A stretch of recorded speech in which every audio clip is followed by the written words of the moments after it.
السلام عليكم ورحمة الله.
اللهم رب هذه الدعوة اللهم صل على محمد كما صليت على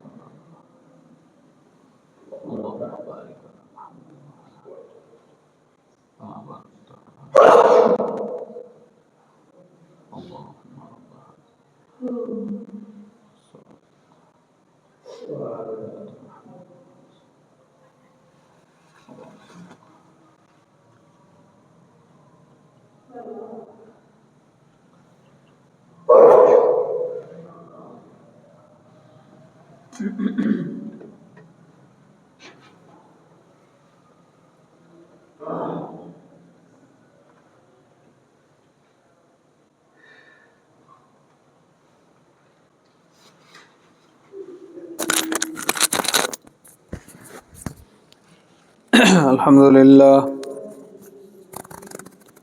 الحمد لله نحمده ونستعينه ونستغفره ونؤمن به ونتوكل عليه ونعوذ بالله من شرور أنفسنا ومن سيئات أعمالنا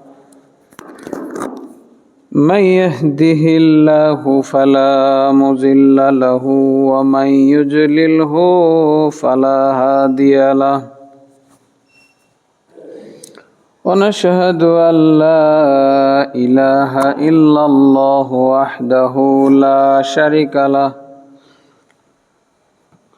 ونشهد أن محمدا عبده ورسوله أما بعد فإن خير الحديث كتاب الله وخير الهدى هدى محمد صلى الله عليه وسلم وشر الأمور محدثاتها وكل محدثة بدعة وكل بدعة ضلالة وكل ضلالة في النار فقد قال الله تعالى في كلامه المجيد بعد أعوذ بالله من الشيطان الرجيم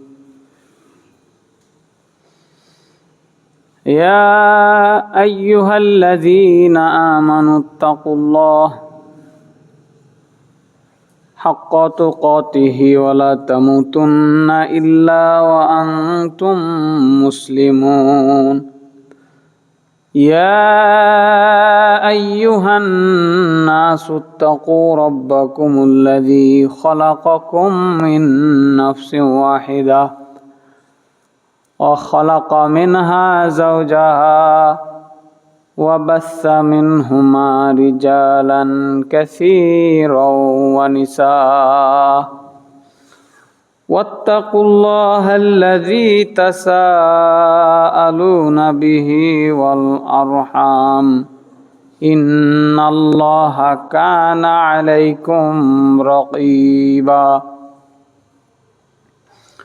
يا أيها الذين آمنوا اتقوا الله وقولوا قولا سديدا يصلح لكم أعمالكم ويغفر لكم ذنوبكم ومن يطع الله ورسوله فقد فاز فوزا عظيما قاف والقرآن المجيد بل عجبوا أن جاءهم منذر منهم فقال الكافرون هذا شيء عجيب أإذا متنا وكنا ترابا ذلك رجع بعيد قد علمنا ما تنقص الأرض منهم وعندنا كتاب حفيظ بل كذبوا بالحق لما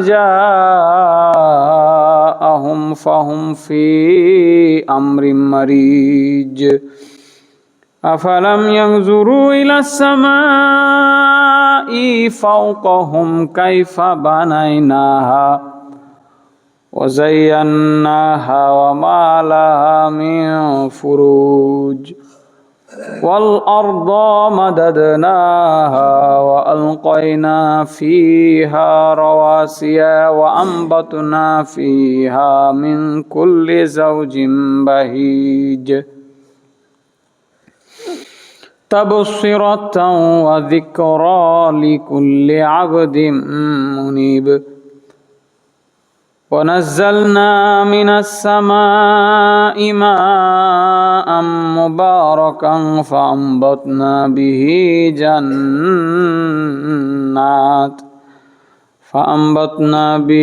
جنات وحب الحصيد والنخل باسقات لها طلع نضيد رزقا للعباد وأحيينا به بلدة ميتة كذلك الخروج كذبت قبلهم قوم نوح وأصحاب الرس وثمود وعاد وفرعون وإخوان لوط وأصحاب الأيكة وقوم تبع كل كذب الرسل فحق وعيد যাবতীয় গুণগান প্রশংসা সে আল্লাহ রাব্বুল আলামিনের জন্য, যার দয়ার বরকতে আমরা আজকে সুষ্ঠু তবিয়তে মসজিদে উপস্থিত হতে পেরেছি।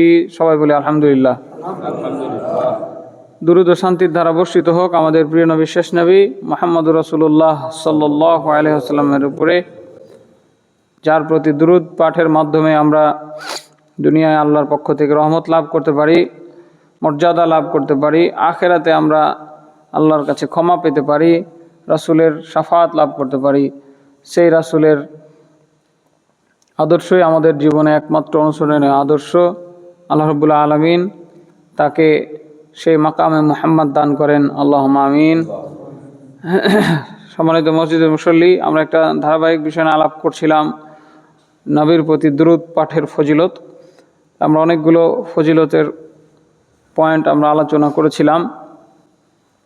আজকে আমরা সেই দুরূদ পাঠ না করলে, ছেড়ে দিলে কি ক্ষতি হয়, সেই বিষয়ে আমরা আলোকপাত করার চেষ্টা করব ইনশাআল্লাহ। ওমা তৌফিকি ইল্লা বিল্লাহ।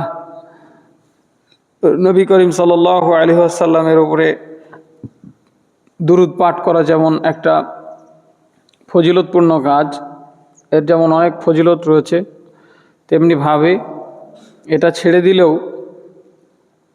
একজন মুমিনের জীবনে এটা অনেক বড় ক্ষতির কারণ হতে পারে।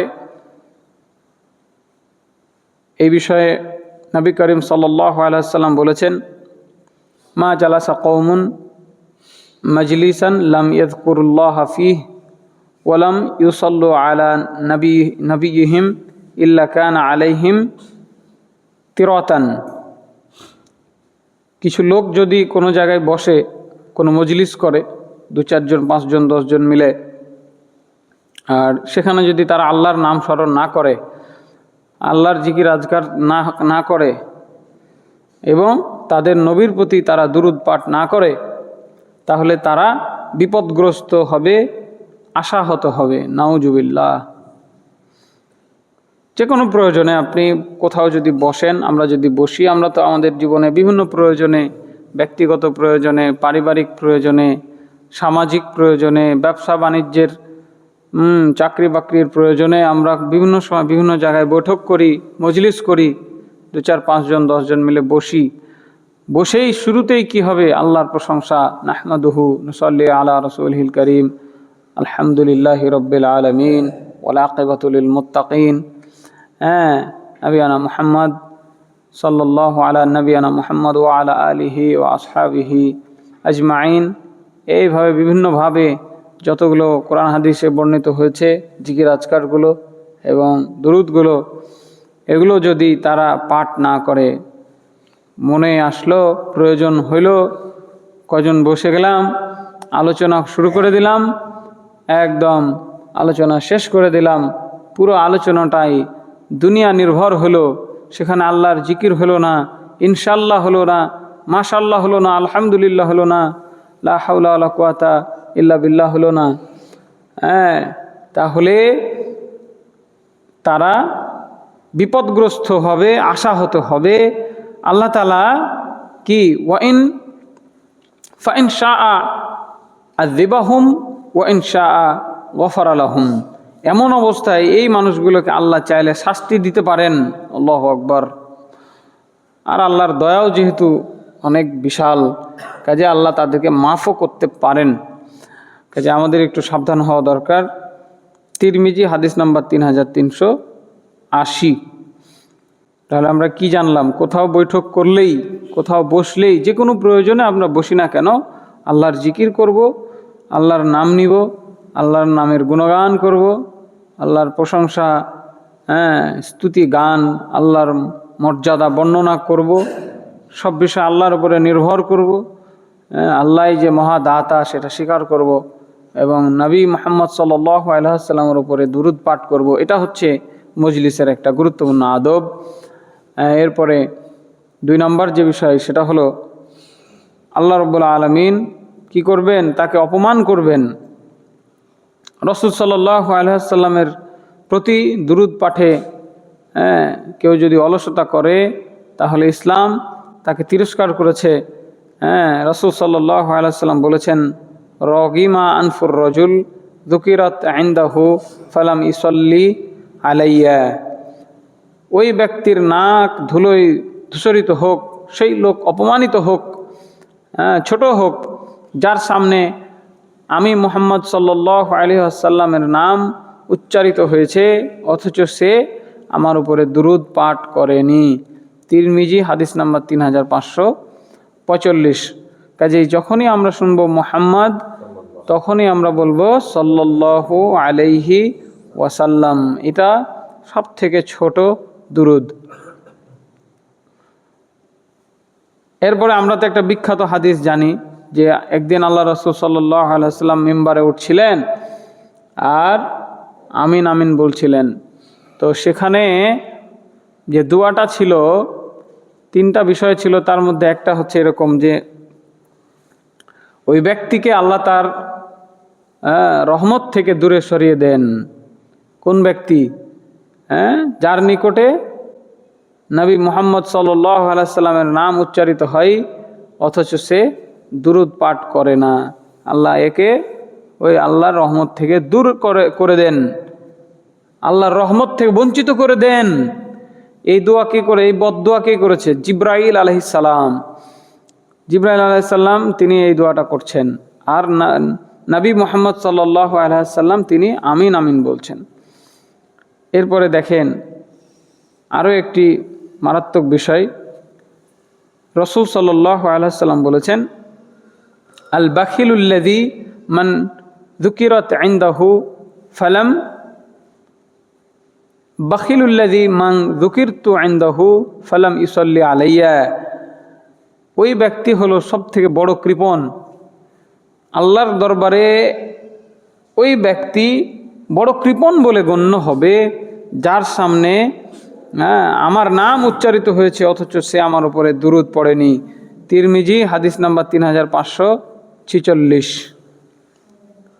তাহলে একটা হলো বিপদগ্রস্ত হবে, আশাহত হবে, আরেকটা হলো আল্লাহর রহমত থেকে দূরে সরিয়ে দেওয়া হবে, আরেকটা হলো আল্লাহর কাছে কৃপণ বলে তাকে গণ্য করা হবে যারা আমাদের নবীর প্রতি দুরূদ পাঠ করবে না।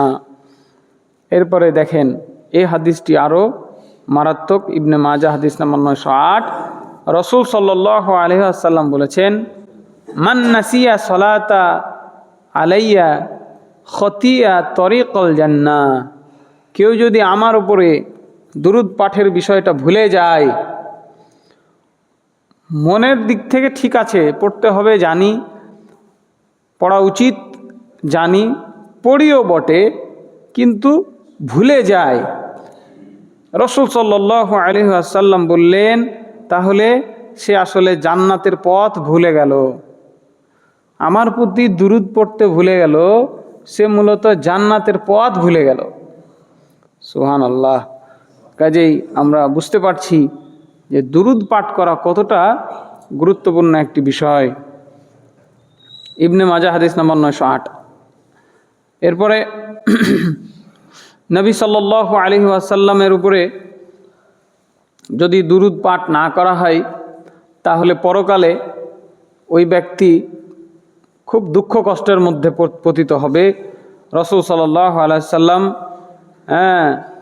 এই হাদিসটি প্রথমেই যেটা বললাম এটা একটু বড় করে বলেছেন, যখন কোনো জাতি কোনো বৈঠকে বসে, মা কাআদা কওমুন মাকআদান লা ইয়াযকুরুনা আল্লাহ ফীহি ওয়া ইউসাল্লুনা আলান নবী সাল্লাল্লাহু আলাইহি ওয়াসাল্লাম ইল্লা কানা আলাইহিম হাসরাতান ইয়াউমাল কিয়ামাতি ওয়া ইন দাখালুল জান্নাতা লিসাওয়াবি। কোনো জাতিগোষ্ঠী কোনো মজলিস করলো কোথাও, সেখানে আল্লাহর জিকির করলো না, আমি নবী মুহাম্মদ সাল্লাল্লাহু আলাইহি ওয়াসাল্লামের উপরে দুরূদ পাঠ করলো না, তাহলে কিয়ামতের দিন সেটি তার জন্য আফসোসের কারণ হবে, হতাশা বিপদের কারণ হবে। যদিও পুরস্কার হিসাবে তার সওয়াব হিসাবে জান্নাত লেখা হয়ে গেছে, সুবহানাল্লাহ, জান্নাত লেখা হয়ে গেছে যে এই লোক জান্নাতি, জান্নাতে যাবে, কিন্তু ওই যে একটা ভুল করেছে, দুনিয়াতে মজলিস করলো কিন্তু নবীর উপরে দুরূদ পাঠ করলো না, এই জন্য সে ওখানে কিয়ামতে আফসোস করবে, হাই সেই ভুলটা আমি করেছিলাম, সেখানে সে হতাশ হবে। রাসূল সাল্লাল্লাহু আলাইহি ওয়াসাল্লামের উপরে দুরূদ পাঠের প্রয়োজনীয়তা নিয়ে আমরা দীর্ঘ আলোচনা করেছি, এর পজিটিভ দিকগুলো আমরা আলোচনা করেছি। যদি আমরা দুরূদ পাঠ করি তাহলে আল্লাহর রহমত লাভ করতে পারবো।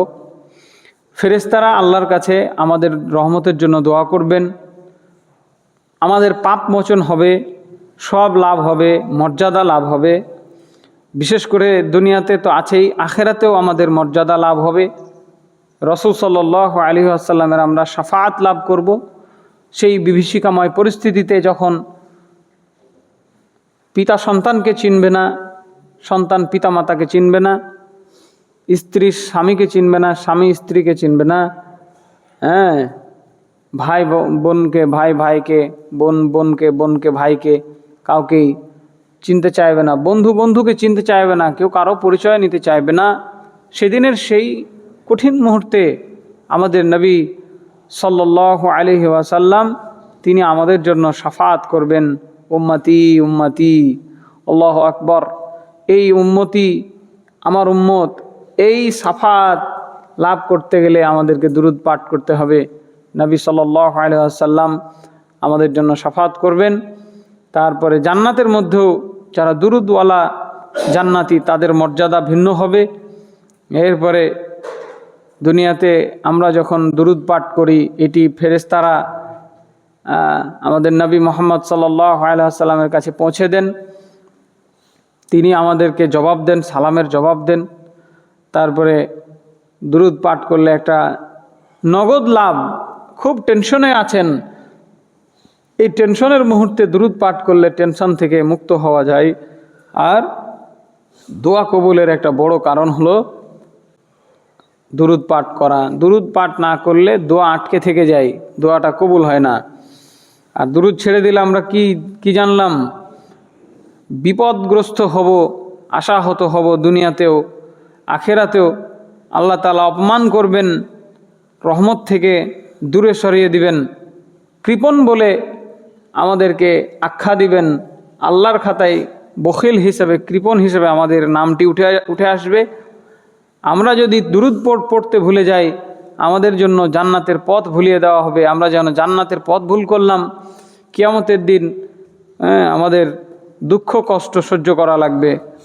জান্নাতি হিসেবে নাম ঘোষণা হওয়ার পরেও দুরূদ না পড়ার কারণে এটা আমাদের কাছে আফসোসের কারণ হবে। কাজেই সম্মানিত মসজিদের মুসল্লি ভাই বোন, এই বিষয়টি বুঝতে আর বাকি থাকে না যে দুরূদ কতটা গুরুত্বপূর্ণ একটি ইবাদত। কাজেই এই ইবাদত আমাদেরকে করতে হবে ঠিক ওইভাবে যেভাবে নবী সাল্লাল্লাহু আলাইহি ওয়াসাল্লাম তিনি আমাদেরকে শিখিয়ে গেছেন। যদি আমরা নববী আদর্শ ভুলে গিয়ে এই যে ফজিলতের বয়ান আমরা শুনলাম, এই যে নেকির আমরা ফিরিস্তি শুনলাম, এই যে আমাদের ক্ষতির কিছু কারণ আমরা দেখলাম, দুরূদের বিপরীতে দুরূদ না পাঠ করলে আমাদের যে ক্ষতি হবে, আমাদের উপরে যে বিপদ আসবে, আমরা সেগুলো জানলাম।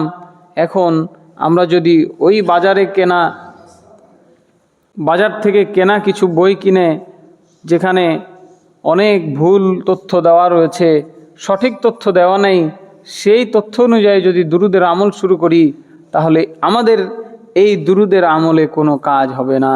তাই আমাদেরকে সুন্দরভাবে এখন শিখতে হবে এই গুরুত্বপূর্ণ ইবাদত, কখন দুরূদ পড়তে হয় এবং কিভাবে দুরূদ পড়তে হয়। আমরা সাধারণত দুইটা দুরূদ বহুল প্রচলিত আমরা জানি, একটা হলো সাল্লাল্লাহু আলাইহি ওয়াসাল্লাম, আর একটা বহুল প্রচলিত দুরূদ সেটি হচ্ছে আল্লাহুম্মা সাল্লি আলা মুহাম্মদ ওয়া আলা আলি মুহাম্মদ কামা সাল্লাইতা আলা ইব্রাহিম ওয়া আলা আলি ইব্রাহিম ইন্নাকা হামিদুম মাজিদ। এইভাবে শেষ পর্যন্ত এই দুটি প্রসিদ্ধ আমরা দুরূদ জানি এবং আমরা আলহামদুলিল্লাহ, আমি আশা করি আমরা সবাই এই দুইটা দুরূদ আমাদের মুখস্থ আছে। একজন মুসলমান হিসেবে একজন মানুষের এই দুরূদে ইব্রাহিমি এবং এই সংক্ষিপ্ত দুরূদ দুইটা মুখস্থ থাকা উচিত এবং থাকার কথা। যদি কারো না থাকে তাহলে সময় নষ্ট না করে দ্রুত এটা শিখে নেওয়া নিজের জন্য, নিজের পরিবারের জন্য, ভবিষ্যৎ প্রজন্মের জন্য জরুরি। আজকে শিখতে হবে, আজকেই শিখতে হবে, কারণ এটা আমার জন্য অত্যাবশ্যকীয় একটি বিষয়, ঐচ্ছিক বিষয় নয়। এই দুরূদের অনেক গুরুত্ব রয়েছে। আর আরও কিছু দুরূদ আমরা বহুল প্রচলিত দুরূদ রয়েছে, যেগুলো রাসূল সাল্লাল্লাহু আলাইহি ওয়াসাল্লামের আদর্শ দ্বারা প্রমাণিত নয়। সেগুলোর মধ্যে একটি বড় দুরূদ হচ্ছে আল্লাহুম্মা সাল্লি আলা সাইয়্যিদিনা মাওলানা মুহাম্মদ, এইভাবে ওয়ালা আলে সৈয়দেনা মাওলানা মুহাম্মদ, এইভাবে দুরুদ পড়া হয় ওয়াজ মাহফিলে আমরা দেখেছি, শুনেছি। এভাবে দুরুদের বাক্য পরিবর্তন করে দুরুদ পড়া হয়, এগুলো কোরআন সুন্নাহ দ্বারা প্রমাণিত নয়। কাজে যেগুলো কোরআন সুন্নাহ দ্বারা প্রমাণিত এবং যেভাবে, এবং সেখানে আমরা দেখেছি যে একজন ব্যক্তি তিনি দুরুদ পড়ছেন এবং তার সাথে সাথে সবাই মিলে সংঘবদ্ধভাবে দুরুদ পড়ছেন, সম্মিলিতভাবে, এভাবেও প্রমাণিত নয়। দুরুদের আমল যে যার মতো করে করবেন, যখনই নাম শুনবেন তখনই আমল করবেন। এটি ঘটা করে আমল করার বিষয় নয়। ঘটা করে দিনক্ষণ ডেকে মিলাদের নামে, মসজিদ উদ্বোধনের নামে, বাড়ি উদ্বোধনের নামে, ব্যবসা প্রতিষ্ঠান উদ্বোধনের নামে আমরা যদি এই দুরুদের আয়োজন করি, এটি শরীয়ত সিদ্ধ হবে না। শরীয়তে যেই নবী শরীয়ত নিয়ে এসেছেন, নবী মুহাম্মদুর রাসূলুল্লাহ সাল্লাল্লাহু আলাইহি ওয়াসাল্লাম, তিনি মসজিদ উদ্বোধন করেছেন নামাজ পড়ার মাধ্যমে। 2 রাকাত নামাজ পড়ে মসজিদ উদ্বোধন হবে। বাড়ি উদ্বোধনের ক্ষেত্রেও তাই নিয়ম, 2 রাকাত নামাজ পড়ে বাড়িতে ঢুকে 2 রাকাত নামাজ পড়বেন। আত্মীয় স্বজন মেহমান ডেকে খাওয়াতে পারেন, সেটি ভিন্ন, কিন্তু এইভাবে নয় যে কিছু মুলবি সাহেবকে ডাকতে হবে, তারা কোরআন খতম দিবে আর সবাই মিলে বসে যাবে, ইয়া নবী সালাম আলাইকা বলবে, আরও কত রকমের নিজেদের মন গড়া পদ্ধতিতে তারা এগুলো আবিষ্কার করেছেন। এইগুলো শরীয়ত সম্মত নয়। শরীয়তে কিছু অনুমোদিত সময় রয়েছে, কিছু অনুমোদিত নিয়ম রয়েছে কিভাবে আমরা এগুলো করব। তার মধ্যে উল্লেখযোগ্য হচ্ছে 1 নম্বর, সালাতের মধ্যে 5 ওয়াক্ত নামাজ সহ যখনই আমরা নামাজ পড়ি, যে কোনো প্রয়োজনে, ফরজ নামাজের বাইরেও সুন্নাত নামাজ আছে, নফল নামাজ আছে, তাহাজ্জুদ রয়েছে, যে কোনো নামাজের মধ্যে, যে কোনো সালাতের মধ্যে আমাদেরকে কি করতে হবে? দুরুদ পাঠ করতে হবে তাশাহুদের পরে। এখানে সালাম এবং দুরুদ দুটাই আল্লাহ রাসূল শিখিয়ে দিয়েছেন। দেখেন, আব্দুল্লাহ ইবনে মাসউদ রাদিয়াল্লাহু আনহু থেকে বর্ণিত, তিনি বলেন, আমাদের অবস্থা এরকম ছিল যে যখন আমরা নবী করিম সাল্লাল্লাহু আলাইহি ওয়াসাল্লামের সঙ্গে নামাজে থাকতাম, তখন আমরা বলতাম, বান্দার পক্ষ থেকে আল্লাহর প্রতি সালাম, সালাম অমুক লোকের প্রতি, সালাম তমুক লোকের প্রতি। এতে একদিন নবী করিম সাল্লাল্লাহু আলাইহি সাল্লাম আমাদেরকে বললেন, দেখো, এভাবে না বলে আল্লাহকে সালাম দিতে হয় না, কারণ আল্লাহ নিজেই সালাম। আল্লাহর একটা নাম হচ্ছে কি? আসসালাম।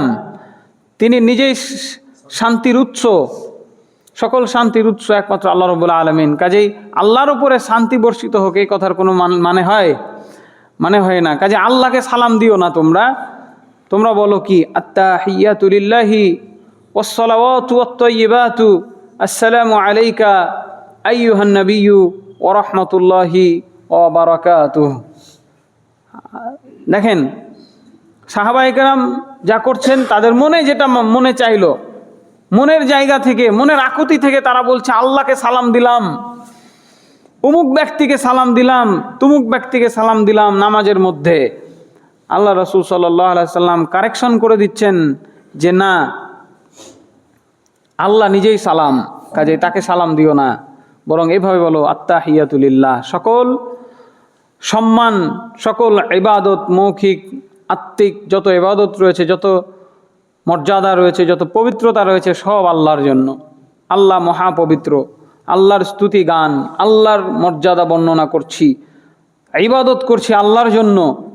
এই ঘোষণার পরে তারপরে বলো, আপনার প্রতি সালাম ও রহমত বর্ষিত হোক হে আমাদের নবী। নবীর উপরে শান্তি বর্ষণের জন্য বলতে হবে, সালাম বর্ষণের জন্য বলতে হবে। আর আমভাবে, নাম ধরে ধরে না বলে, আমভাবে ওয়ালা ইবাদিল্লাহিস সালিহিন। মুখস্থ আছে তো সবার নাকি? আলহামদুলিল্লাহ। বুঝে বুঝে বলতে হবে। আমি কি বলছি দেখেন, নবীর প্রতি সালাম দিলাম, তার জন্য দয়ার জন্য দোয়া করে নিলাম। সাথে সাথে আমার যত ভাই বোনেরা রয়েছেন মসজিদে এসেছেন, যারা আসতে পারেননি, অসুস্থ রয়েছেন, আল্লাহ সবার প্রতি শান্তি বর্ষিত করুন, আল্লাহুম্মা আমিন। নামাজে দোয়া হয়ে গেল না? নামাজের মধ্যে ওই অসুস্থ ব্যক্তির জন্য দোয়া হয়ে গেল। ইবাদিল্লাহিস সালিহিন, যারা নেককার বান্দা, তাদের উপরে আল্লাহর পক্ষ থেকে শান্তি নাজিল হোক, রহমত নাজিল হোক, আল্লাহুম্মা আমিন। নামাজের মাধ্যমে এইভাবে আমাদের নবী সাল্লাল্লাহু আলাইহি ওয়াসাল্লাম শিখালেন। এরপরে আশহাদু আল্লা ইলাহা ইল্লাল্লাহ ওয়া আশহাদু আন্না মুহাম্মাদান আবদুহু ওয়া রাসূলুহু, বুখারীর হাদিস। তাওহীদের বাণীও এখানে ঢুকিয়ে দেওয়া হয়েছে। সাক্ষী দিয়ে দাও আবার নতুন করে প্রত্যেক নামাজের মধ্যে, আমি সাক্ষী দিচ্ছি আল্লাহ ছাড়া আর কোনো এলাহ নাই, কোনো মাবুদ নাই, কোনো বিধানদাতা নাই। মুসলমানদের এই লাঞ্ছিত অবস্থার মূল কারণ এটাই। মুসলমান নামাজে আসলে ঠিকই বলে আল্লাহ ছাড়া কারো বিধান চলবে না, আবার মসজিদ থেকে বের হয়েই তারা আবার বলে হ্যাঁ এই চাই আর সেই চাই। মুসলমানের এই চরিত্র, মসজিদে আল্লাহর সামনে এক কথা, মসজিদ থেকে বের হয়ে আর এক কথা। মসজিদের ভেতরে তাহলে এখানে কি কারণ হতে পারে বলেন তো? কি কারণ? একটু নিজে নিজে অ্যানালাইসিস করেন না। আসলে কি আমরা আল্লাহর সাথে নাফরমানি জেনে বুঝে করছি নাকি না বুঝে, নাকি আসলে আমাদের কোনো দুনিয়াবি খুবই প্রয়োজন পড়ে গেছে যে আমরা এই মুনাফিকি করছি? কিভাবে সম্ভব? আশহাদু আল্লা ইলাহা ইল্লাল্লাহ ওয়া আশহাদু আন্না মুহাম্মাদান আবদুহু ওয়া রাসূলুহু, এই দুটা বাক্যের যে ওজন, কেন আপনারা আসলে আমরা কি বুঝি না, নাকি সত্যি বুঝি না, নাকি সত্যি বুঝার পরে আমরা অবুঝ বেবুঝ? আমরা বলছি যে আল্লাহ ছাড়া আর কোনো বিধানদাতা নাই, এরপরে কিভাবে আমরা সুদকে নিজের জন্য হালাল করে নিচ্ছি? কিভাবে কিভাবে সুদী ব্যাংকে আমরা নিজেকে জড়িয়ে ফেলছি বিভিন্নভাবে, কিভাবে? অথচ সুদ কি হারাম না? আচ্ছা, একজন মানুষ কি আছেন এখানে বলবেন যে না সুদ হালাল? একজন মানুষ কি আছেন যিনি দুহাত তুলে আমাকে একটু দেখাবেন যে সুদ হারাম, এটা আমার জানা ছিল না? একজনও যে হাত তুলছেন না, কেন তুলছেন না? তার মানে আপনি জানেন তো যে সুদ খাওয়া হারাম। এই হারামের সাক্ষী আপনি প্রত্যেক নামাজে দিচ্ছেন যে আমি সাক্ষী দিচ্ছি আল্লাহ ছাড়া কোনো ইলাহ নাই, আবার আপনি ওই ব্যাংকে গিয়ে সুদের সাথে লেনদেনে জড়ায় গেলেন। তার মানে আপনার সেই আল্লাহর সাক্ষী কি থাকলো? নবীকে নবী হিসাবে মেনে যে সাক্ষী দিলেন সেটা কি থাকলো না। তাহলে এখন একটু বাড়ি গিয়ে ঠান্ডা মাথায় ভাবেন তো। একটা উদাহরণ দিলাম, কারণ উদাহরণ অনেক আছে, দিতে গেলে খুতবার সময় শেষ হয়ে যাবে। বহু উদাহরণ রয়েছে এবং টাটকা উদাহরণ হলো এই যে সামনে আসছে নির্বাচন। হ্যাঁ, এই নির্বাচনে তারা কারা কি বলছে, তারা কি চাচ্ছে, আর আপনি তাদের পেছনে পেছনে ছুটছেন, কি বলছেন, তারা কি বলছে, আপনি কি বলছেন, কি বুঝেন নাকি বুঝেন না? তাদের বাক্যগুলো কি আল্লাহর বাক্যের সাথে মিলছে নাকি মিলে না? এই কোরআন পড়ে দেখেছেন কিনা? এই কোরআন পড়ে তাদের এই নির্বাচনী ইস্তেহারগুলো কি আপনারা মিলিয়ে দেখছেন নাকি দেখেন না? যদি না দেখেন তাহলে দেখা উচিত। কোরআনের পাতায় পাতায় আল্লাহর বিধান, ওয়াহির বিধান, কিসের জন্য কি করতে হবে, কিভাবে দেশ চালাতে হবে, কিভাবে সমাজ চালাতে হবে, অর্থ ব্যবস্থা, নেতৃত্বের ব্যবস্থাপনা, শিক্ষা ব্যবস্থাপনা কিভাবে চলবে, সব যে কোরআন বলে দিচ্ছে আপনাকে। যেই নবীকে বললেন, নবী বলে সাক্ষী দিলেন, সেই নবী যে সব বলেছে, কিছু বাদ রাখে নাই। যে নিজে নিজে আমরা বানাবো যে এক ক্লাসে ছেলে মেয়ে বসে একসাথে পড়বে বেহায়ার মতো, আর শিক্ষক শিক্ষিকা, হ্যাঁ, যুবক যুবতী মেয়েদেরকে, শিক্ষক শিক্ষিকাও যুবক যুবতী, ছাত্র ছাত্রীও শিক্ষার্থীরাও যুবক যুবতী, কিভাবে তারা এইভাবে বসে সেই অখাদ্য কুখাদ্য অনিয়মগুলো তারা শিখাচ্ছে। অথচ সাক্ষী দিলাম আল্লাহ ছাড়ার কোনো ইলাহ নাই। কিন্তু কলেজ ইউনিভার্সিটিতে ঢোকার পরে আল্লাহকে ভুলে গেলাম, আল্লাহর পর্দার বিধানকে ভুলে গেলাম, কোরআনের বিদ্যাকে ভুলে গেলাম। ওখানে আর কোরআনের বিদ্যা চলে না, ওখানে আর কোরআনের শিক্ষা চলে না, তখন ওখানে কোরআন হয়ে যায় ব্যাকডেটেড, কোরআন সব জায়গায় চলে না। অথচ ওই ইহুদি খ্রিস্টানরা এই কোরআনকে রিসার্চ করার জন্য এই কোরআনকে তাদের লাইব্রেরিতে সর্বোচ্চ স্থান দিয়েছে। আল্লাহু আকবার। কারণ তারা জানে এই বই হলো আসমানি গ্রন্থ, এটা মানুষের লেখা বই না। তারা মানছে না, কারণ এটা মানলে মুসলমানদের পায়ের তলে আসা লাগবে, তাই আপনাকে তারা মানে না। কিন্তু আপনাকে নিয়ন্ত্রণ করার জন্য, আপনাকে শাসন করার জন্য, আপনাকে তাদের গোলামে পরিণত করার জন্য যা লাগবে তা কোরআনের ভিতরে আছে, এটা তারা জানে। কাজেই আমাদের স্লোগান হোক, আল্লাহর বিধানে, আল্লাহর আইনে জনগণ শাসিত হবে। সকল বিধান বাতিল করো, ওহির বিধান কায়েম করো। কোনো বিধান চলবে না এই পৃথিবীতে। এই পৃথিবীকে আল্লাহ বানিয়েছে শুধু আল্লাহর বিধান কায়েম করার জন্য, শুধু ইসলামের বিধান কায়েম করার জন্য প্রত্যেকটা মানুষকে এই পৃথিবীতে আল্লাহ পাঠিয়েছেন। আর কোনো বিধান এই পৃথিবীতে চলবে না। আপনি কোন মতাদর্শে বিশ্বাস করেন, কোন চিন্তায় বিশ্বাস করেন, আজকের এই একটা সবক নেন। আমাদের ইমাম সাহেব বলেছেন যে খুতবার মধ্যে বলেছেন যে নামাজে 5 ওয়াক্ত নামাজে 5 বার অন্তত সাক্ষী দিচ্ছি আল্লাহ ছাড়া কোনো মাবুদ নাই, ইলাহ নাই, আর নবী মুহাম্মদ সাল্লাল্লাহু আলাইহি সাল্লাম আমাদের, তিনি হচ্ছেন রাসূল। এই সাক্ষী দেওয়ার পর যদি আমরা আল্লাহর বিধান কায়েম বাদ দিয়ে নিজের মন গড়া বিধান বা আর কারো বিধান কায়েম করতে যাই, তাহলে সেটা কি এই দাবির সাথে মিলছে কি না, কি করা উচিত, বুঝতে পারছেন কিনা, আপনি বুঝছেন কিনা, এটা একটু বুঝেন বাড়ি গিয়ে ঠান্ডা মাথায়, যে আসলে আল্লাহর সাথে কি মুনাফিকি হয়েছে কিনা, আল্লাহর সাথে ভাওতাবাজি করা হচ্ছে কিনা, আল্লাহ কি আসলেই কিছুই বুঝে না, নাউজুবিল্লাহ। আল্লাহ কি আমার অন্তরের খবর জানেন না? তিনি জানেন। তাহলে এই যে নামাজে আসলাম আর বললাম আশহাদু আল্লা ইলাহা ইল্লাল্লাহ, তাহলে এটি কে শিখালেন? আমাদের নবী এভাবে শিখাই দিলেন। এরপরে দ্বিতীয় আরেকটা শিক্ষা দেখেন, তাশাহুদের পরে, এবার তাশাহুদের পরে আমাদেরকে আল্লাহুম্মা সাল্লি আলা মুহাম্মাদিউ, যেটা আমি একটু আগে পড়ে শোনালাম, দুরূদ ইব্রাহিমী আমাদেরকে পড়তে হবে তাশাহুদের পরে।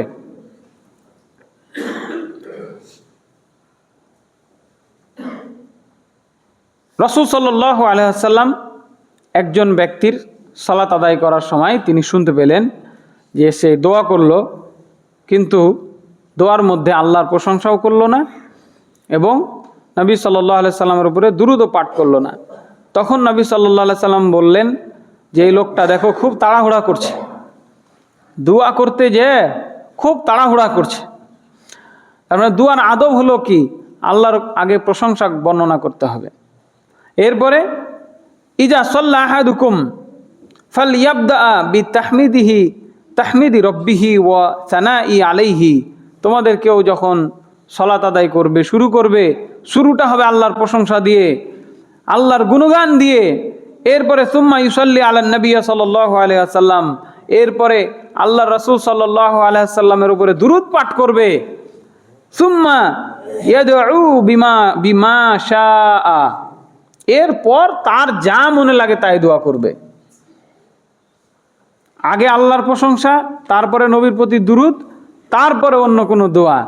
তাহলে আমরা আত্তাহিয়াতু লিল্লাহি ওয়াস সালাওয়াতু, এইখানে আমরা আল্লাহর গুণগান করলাম। এরপরে আমরা কি করব?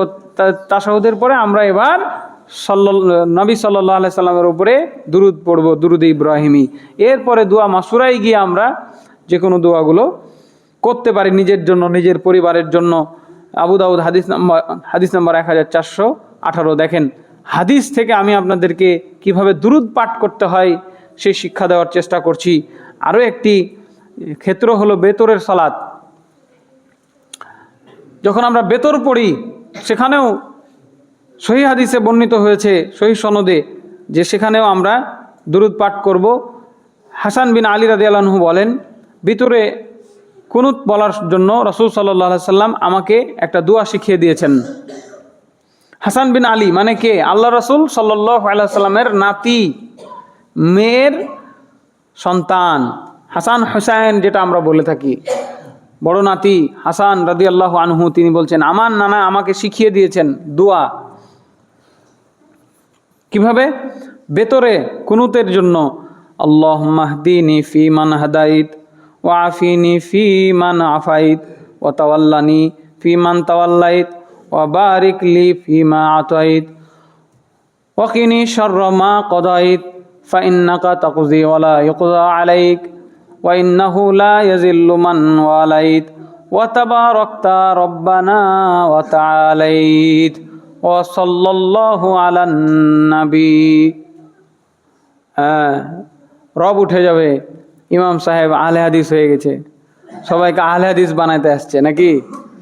হ্যাঁ, এটা আহলে হাদিসরা পড়ে।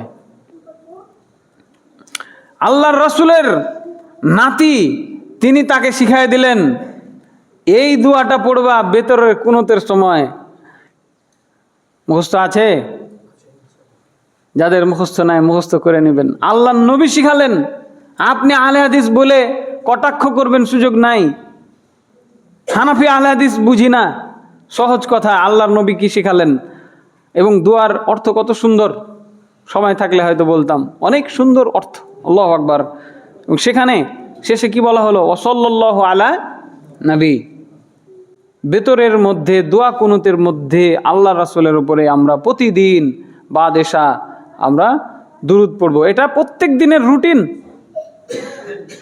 একটা হলো 5 বার অন্তত ফরজ নামাজে তাশাহুদের পরে দুরূদ পড়তেই হবে। এর আগের আলোচনায় বলেছিলাম যে কিছু কিছু আলেম বলছেন যে এটা ফরজ, নামাজ শুদ্ধ হওয়ার জন্য ফরজ পড়তেই হবে দুরূদ। জানেন না, এই অজুহাত চলবে না, জানতে হবে, শিখতে হবে, খুব কঠিন না। বাড়ি থেকে মসজিদ তো আসতে পেরেছেন, মানে হুঁশ ঠিক আছে যে হ্যাঁ মসজিদ কোন দিকে নাকি, কাজে এই দুরূদ শিখতে হবে যতই কষ্ট হোক। আল্লাহুম্মা সাল্লি আলা মুহাম্মদ 100 বার শুনবেন, হবেই হবে ইনশাল্লাহ। আর একটা হচ্ছে ওয়াসাল্লাল্লাহু আলান নবী, কত ছোট্ট তাই না? এটা ভেতরের সময়।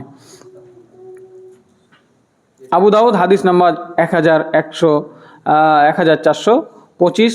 এরপরে আরও একটি ক্ষেত্র হলো জানাজার নামাজে আপনার দুরূদ পড়তে হয়। যদিও এখানে ইখতিলাফ আছে আমাদের সমাজে, কিন্তু এখানে সাহাবায়ে কেরামের আমল রয়েছে, তারা দুরূদ পাঠ করতেন জানাজার সালাতে। এরপরে খুতবার মধ্যে, বক্তৃতায় উত্তম বক্তা যে আল্লাহর উপর প্রশংসা করবে, আল্লাহর নবীর উপরে দুরূদ পড়বে, এরপর বক্তব্য শুরু করবে। খুতবা হলো বক্তব্য, খুতবায় বক্তব্য দিতে গেলে দুরূদ পড়তে হবে। এই জন্য দেখবেন প্রত্যেক জুমায় আমি কিন্তু দুরূদ পড়ি, আপনাদেরও পড়তে বলি, কি খেয়াল করেন? এটা হলো দুরূদ পড়ার একটা জায়গা। এরপরে আজানের পরে দুরূদ পাঠ করতে হবে। আল্লাহ রাসূল সাল্লাল্লাহু আলাইহি সাল্লাম বলছেন, তোমরা আজান যখন শুনবে তখন মুয়াজ্জিন যেভাবে বলছে তোমরাও সেটা বলবে, তারপরে আমার উপরে দুরূদ পাঠ করবে। আজানের পরেই আমরা কি করব? দুরূদ পাঠ করব। আজানের যে দোয়া আছে না, ওই দোয়ার ঠিক আগ মুহূর্তে আমরা আল্লাহুম্মা সাল্লি আলা মুহাম্মাদ ওয়া আলা আলি মুহাম্মাদিন আমরা পড়ব। যাদের অভ্যাস নাই এই চর্চাও, তাহলে দিনে 5 ওয়াক্ত নামাজে 5 বার আজান হয়, প্রত্যেক আজানে একবার করে দুরূদ পড়ার একটা ব্যাপার রয়ে যায়। তাহলে এগুলো হলো সঠিক সময়ে সঠিকভাবে দুরূদ পড়ার নিয়ম, যা কোরআন সুন্নাহ দ্বারা প্রমাণিত। আর যতবার দোয়া করবেন, যতবার আমরা আল্লাহর কাছে কোনো কিছু চাইবো, ততবার আমাদেরকে দুরূদ পড়তে হবে। এটার কোনো রুটিন নাই। কেন?